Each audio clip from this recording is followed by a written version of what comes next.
একদা মাত্র ১৬ বছর বয়সীর এক সাহাবী নাম সালাবা রাদিয়াল্লাহু তাআলা আনহু মদিনার পথ ধরে চলার সময় একটি বাড়ির দরজার ভিতরে দৃষ্টি চলে গেল।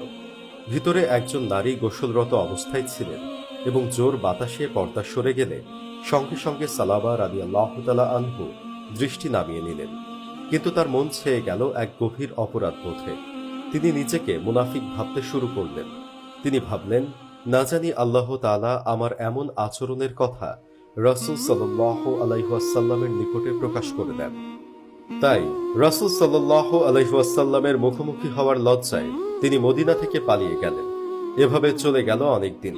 রাসূল সাল্লাল্লাহু আলাইহি ওয়াসাল্লাম অন্য সাহাবাদেরকে সালাবা রাদিয়াল্লাহু তাআলা আনহুর কথা জিজ্ঞেস করতে থাকতেন, কিন্তু কেউই তার কোনো খোঁজ খবর দিতে পারেনি।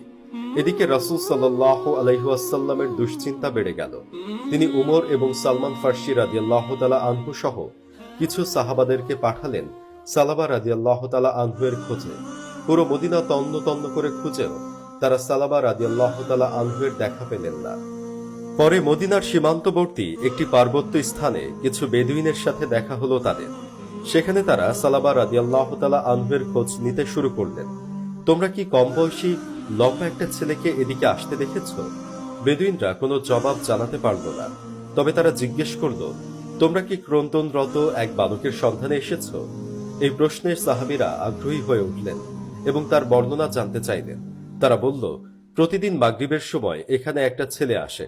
সে দেখতে লম্বা, কিন্তু খুব দুর্বল, শুধুই কাঁদতে থাকে। আমরা তাকে খাওয়ার জন্য এক বাটি দুধ দেই। সে দুধের বাটিতে চুমুক দেওয়ার সময় তার চোখের টপ টপ করে পানি পড়ে, মিশে যায় দুধের সাথে, কিন্তু সেদিকে তার হুঁশ থাকে না। ৪০ দিন যাবৎ ছেলেটা এখানে আছে। সে একটা পর্বতের গুহায় থাকে। প্রতিদিন একবার কাঁদতে কাঁদতে নেমে আসে, আবার কাঁদতে কাঁদতে যায়। আল্লাহর কাছে সর্বদা ক্ষমা প্রার্থনা করতে করতে চলে যায়। সাহাবারা বুঝে ফেলেন এই সালাবা রাদিয়াল্লাহু তাআলা আনহু ছাড়া অন্য কেউ না। তবে তারা উপরে গিয়ে সালাবা রাদিয়াল্লাহু তাআলা আনহুকে ভড়কে দিতে চাইলেন না। তারা নিচেই অপেক্ষা করতে লাগলেন, আর ক্রন্দনরত সালাবা রাদিয়াল্লাহু তাআলা আনহু নেমে আসলেন। কি দুর্বল হয়ে গেছে তার শরীর!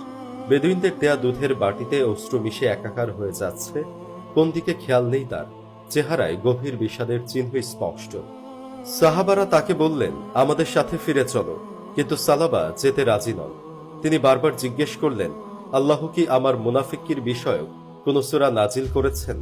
সাহাবারা উত্তরে বললেন, না, আমাদের এমন কোনো আয়াত নাজিল হয়নি। উমর রাদিয়াল্লাহু তাআলা আনহু বললেন, রাসূল সাল্লাল্লাহু আলাইহি ওয়াসাল্লাম তোমাকে নিয়ে যাওয়ার জন্য আমাদেরকে পাঠিয়েছেন। তুমি যেতে রাজি না হলে আমরা তোমাকে জোর করে নিয়ে যাব। রাসূল সাল্লাল্লাহু আলাইহি ওয়াসাল্লামের কথা অমান্য করা কোনো সাহাবীর পক্ষে সম্ভব নয়। লজ্জিত সালাবা মদিনায় ফিরে আসেন। মহানবী সাল্লাল্লাহু আলাইহি ওয়াসাল্লামের কাছে এসে সালাবা আবারও একই প্রশ্ন করে, আল্লাহ কি আমাকে মুনাফিকদের অন্তর্ভুক্ত করেছেন বা এমন কোনো আয়াত নাজিল করেছেন যেখানে আমাকে মুনাফিক বলা হয়েছে? রাসূল সাল্লাল্লাহু আলাইহি ওয়াসাল্লাম তাকে নিশ্চিত করলেন যে এমন কিছুই নাজিল হয়নি। তিনি সালাবার দুর্বল পরিশ্রান্ত মাথাটা নিজের কোলের উপর রাখলেন। সালাবা কাঁদতে কাঁদতে বলে উঠলেন, হে আল্লাহর রাসূল সাল্লাল্লাহু আলাইহি ওয়াসাল্লাম, এমন পাপী ব্যক্তির মাথা আপনার কোল থেকে সরিয়ে নিন। তার কাছে মনে হতে লাগলো যেন সে এসব স্নেহের যোগ্য নয়। রাসূল সাল্লাল্লাহু আলাইহি ওয়াসাল্লাম তাকে সান্ত্বনা দিতে থাকলেন, আল্লাহর রহমত আর দয়ার উপর ভরসা করতে বললেন।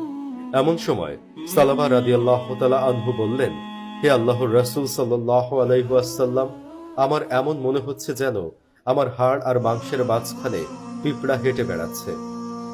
রাসূল সাল্লাল্লাহু আলাইহি ওয়াসাল্লাম বললেন, ওটা মৃত্যুর ফেরেশতা। তোমার সময় এসেছে সালাবা, শাহাদা পড়ো। সালাবা কালিমা শাহাদা বলতে থাকলেন, বলতেই থাকলেন। এমন ভাবে তার রূহ শরীর থেকে বের হয়ে গেল। মহানবী সাল্লাল্লাহু আলাইহি ওয়াসাল্লাম সালাবাকে গোসল করিয়ে জানাজার পর কবরে নিয়ে যাচ্ছিলেন। আরো অনেক সাহাবা সালাবা রাদিয়াল্লাহু তাআলা আনহুকে বহন করে নিয়ে যাচ্ছিলেন।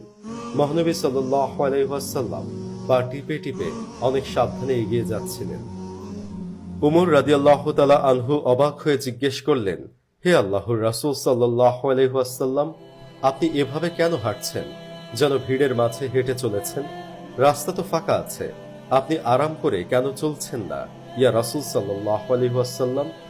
রাসূল সাল্লাল্লাহু আলাইহি ওয়াসাল্লাম বললেন, হে উমর, আমাকে অনেক সাবধানে চলতে হচ্ছে। সমস্ত রাস্তা ফেরেশতাদের দ্বারা ভরে গেছে। সালাবার জন্য এত ফেরেশতা এসেছে যে আমি ঠিকমতো হাঁটার জায়গা পাচ্ছি না। সুবহানাল্লাহ, সুবহানাল্লাহ। এই সেই সালাবা রাদিয়াল্লাহু তাআলা আনহু, যিনি ভুলক্রমে একটি ত্রুটি করার জন্য এত প্রায়শ্চিত্ত করেছেন, যিনি গুনাহ না করেও আল্লাহর কাছে ক্ষমা চেয়ে চেয়ে ব্যাকুল হয়েছেন। কত উঁচু ছিলেন তিনি আল্লাহর চোখে। তাকে নেয়ার জন্য ফেরেশতাদের আগমনে রাস্তা ভরে গিয়েছিল। এইসব ফেরেশতারা নেমে এসেছে শুধু সালাবার জন্য, তার জন্য দোয়া করার জন্য, তাকে নিয়ে যাবার জন্য। আর আমরা সারাদিন কত জঘন্য কিছু দেখে থাকি, অথচ এমন ভাব নিয়ে থাকি যেন এসব কিছুই আল্লাহ হালাল করে দিয়েছেন।